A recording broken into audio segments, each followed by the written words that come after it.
Darwin. Les vues sont des requêtes préenregistrées sur la base de données que l'on peut qualifier souvent comme des tables virtuelles parce qu'elles s'utilisent comme telles. Par exemple, si nous voulons afficher le catalogue de livres, nous devons taper cette commande SQL. Donc ici nous avons bien la requête qui s'est effectuée et nous avons le catalogue de livres. L'écriture de cette requête étant assez longue et assez complexe, il serait bon de l'enregistrer une fois pour toutes sur la base de données. Pour cela, nous devons créer une vue catalogue. Donc cela commence par un create view. Ensuite suit le nom de la vue. Donc on va mettre vue catalogue et se termine par un as. Ensuite, on revient à notre requête.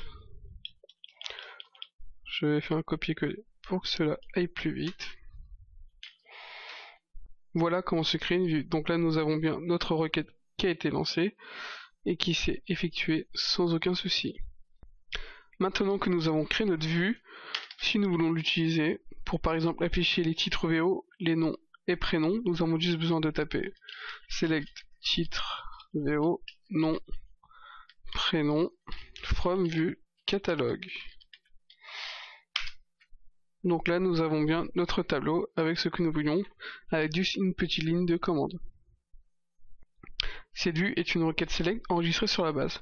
Par conséquent, elle ne contient aucune des données, mais va les chercher dynamiquement chaque fois qu'on l'appelle. Les données sont donc toujours à jour.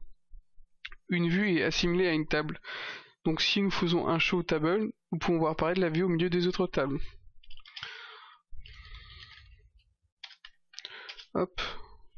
Donc là, si nous descendons, nous voyons bien notre vue catalogue parmi les tables. C'est donc pour ça qu'une vue ne doit jamais porter le nom d'une table. Par convention, on les distingue en ajoutant un préfixe tel que vue underscore par exemple. Il faut savoir que les vues ont des limitations imposées. Une vue est toujours une requête de type select. Il est impossible de créer une vue à partir d'une série de requêtes. On ne peut pas placer d'index sur une vue. Comme pour les tables, les vues sont également modifiables. Comme pour toute modification de structure, nous utiliserons l'alter. Pour cela, c'est très simple, il suffit de placer juste avant la ligne de code de la vue alter view, le nom de la vue, donc ici view catalogue, suivi d'un as. Donc il s'agit du même procédé que pour un create view, sauf qu'ici on remplace le create par un alter. Notez que contrairement à la modification d'une table, il faut ici fournir l'ensemble des informations. Il s'agit donc plus d'une nouvelle création que d'une modification. Pour supprimer une vue, c'est très simple, il suffit d'utiliser un drop, suivi de view et le nom de la vue. Les vues sont modifiables sous certaines conditions. On va donc pouvoir mettre à jour ou insérer des données dans les tables pointées par la vue. Par exemple, si on veut mettre à jour le livre numéro 1, il faut taper update vue catalogue set titre VO.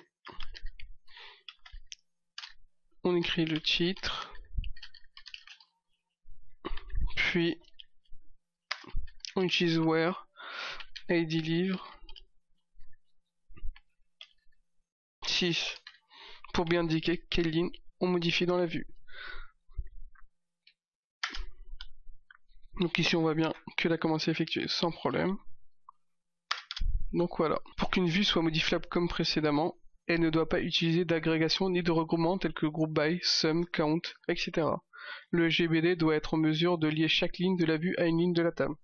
Si par exemple on utilise l'agrégation ou le regroupement, chaque ligne de la vue résulte de plusieurs lignes de la table. Attention toutefois, la modification ne peut porter que sur une seule table à la fois. Ainsi vous pouvez modifier le titre d'un livre ou le nom d'un auteur, mais jamais les deux à la fois.